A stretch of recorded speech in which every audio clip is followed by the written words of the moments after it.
Hi and welcome to my channel and a new series of electronic vlogs with Pratik, and I'm your host Pratik Chakraborty. So in this kind of videos we are going to take a topic and are going to talk about it, and we'll analyze, of course, different circuits and which one is better, which one is bad, for professionals, for beginners, which one we should choose as students, and which one is going to stay in the market for a long time. So for our first video we are going to choose the topic of microcontrollers. Not really microcontrollers, but to be more specific, we are going to talk about two different companies, two tech biggies in this microcontroller market, which are Microchip and Atmel.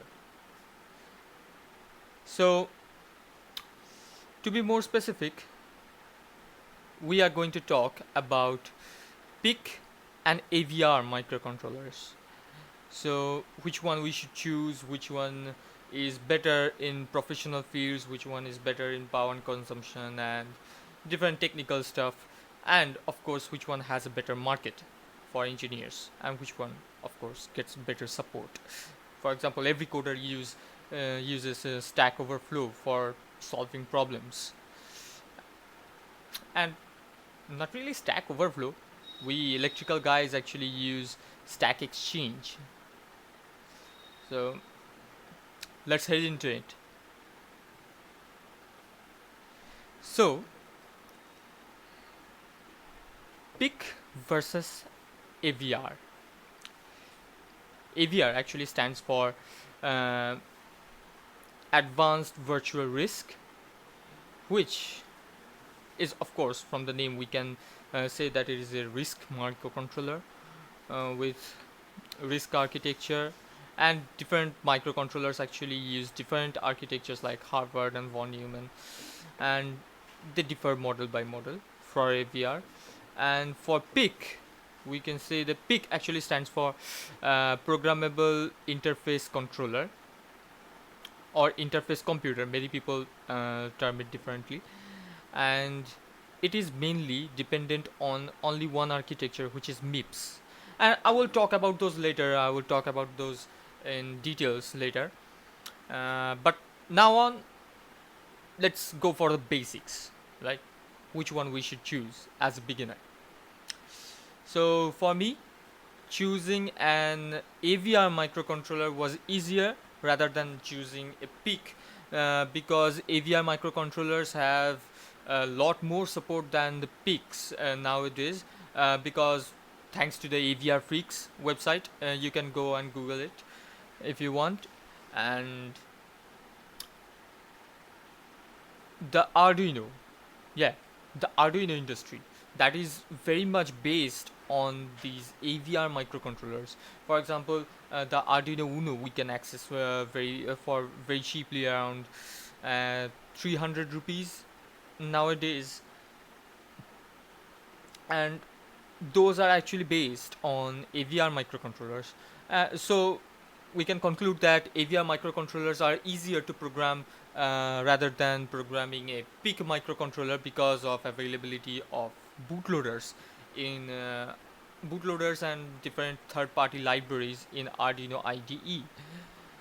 But PIC has also a beginner support programming environment. Not really programming, because we do not have to program anything in that platform, which is known as the PICAX, which is a visual programming platform.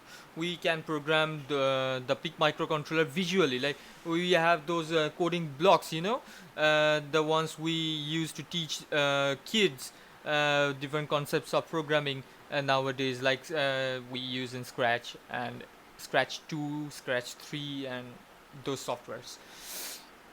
Those are visual programmings, and PICAX actually uses that. But Arduino also has that facility, that is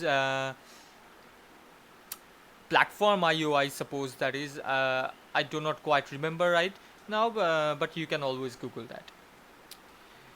So in this kind of scenario, AVRs are typically easier to program.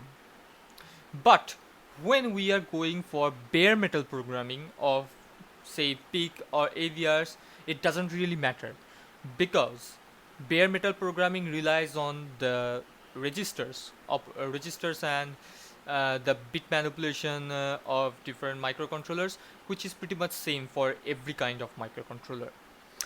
So in this domain, in professional domain, actually, it doesn't really matter which one we choose. Actually, as a design engineer, it is better to keep our options open so that we can use whatever we want, and we do not have to rely on the market to design our products. So, and price wise, both are pretty much the same. Actually, those both of them actually cost pretty much same. But for the programmers, actually, the small devices you use to program those microcontrollers, those actually make a difference here, because the PIC actually gives us a lot cheaper solution than the AVRs. The PICs actually have something called a PIC kit, which is a in-serial programmer and debugger, but which is also available for very cheap. The PIC kit 2 actually is available for around 1100 rupees, and the PIC kit 3 is available for around 2000 rupees, I guess. These data might not be accurate, but you can always go and check that up if you want. But the AVR doesn't provide this support. The AVR people always have to go for third-party in-serial programmers for USB, ASP, or something else, because the official AVR programmers actually are pretty costly, for around like $500 to $600 each, and they do not come with a built-in serial debugger, so you have to buy a debugger separately, so which adds more cost on top. So that is also a point to be considered to start a career in this field. And you know, in many countries, actually, different countries and different nationalities of engineers actually depend on different companies of these controllers. For example, USA and Britain actually relies on PICs rather than using AVR microcontrollers, but in India we generally use AVR microcontrollers rather than using PICs. AVRs and MSPs, of course, MSP 430s, but that's the topic for another video. We are not going to cover it today.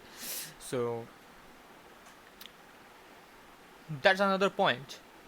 That's actually a very big point, actually, when many of us maybe are trying to go abroad and get a good job, and they might have to shift to a different platform due to the existing work there, because the people might be working on PICs for ages there, you know.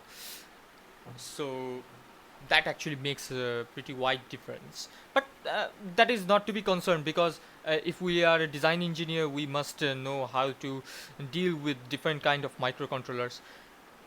And now, architecture wise, these microcontrollers are pretty different. Now, AVR microcontrollers have some ARM solutions. The latest AVR microcontrollers are moving towards ARM solutions, so they are using ARM processors, for example, to get more speed, and they can push more bits in their microcontrollers processing abilities. But the PIC mainly pushes itself to the MIPS, and it sticks with the MIPS. For example, the PIC 16F uses MIPS 4000, which means that it can process 4000 million instructions per second. MIPS stands for million instructions per second, which is a pretty big problem for the PICs, because many of the design engineers nowadays are moving towards ARM solutions, because those actually give a quite a good deal of power consumption versus speed and heat. So they are a lot faster and consume less power than the PIC microcontrollers. So pretty much the PIC loses the battle here, but the PIC is still has its own applications in its own fields. And if we are about to talk about these companies, the Atmel actually didn't make a single penny on day one, but whereas Microchip actually made a lot of money from the very beginning. So Microchip actually has a better foundation than the Atmel.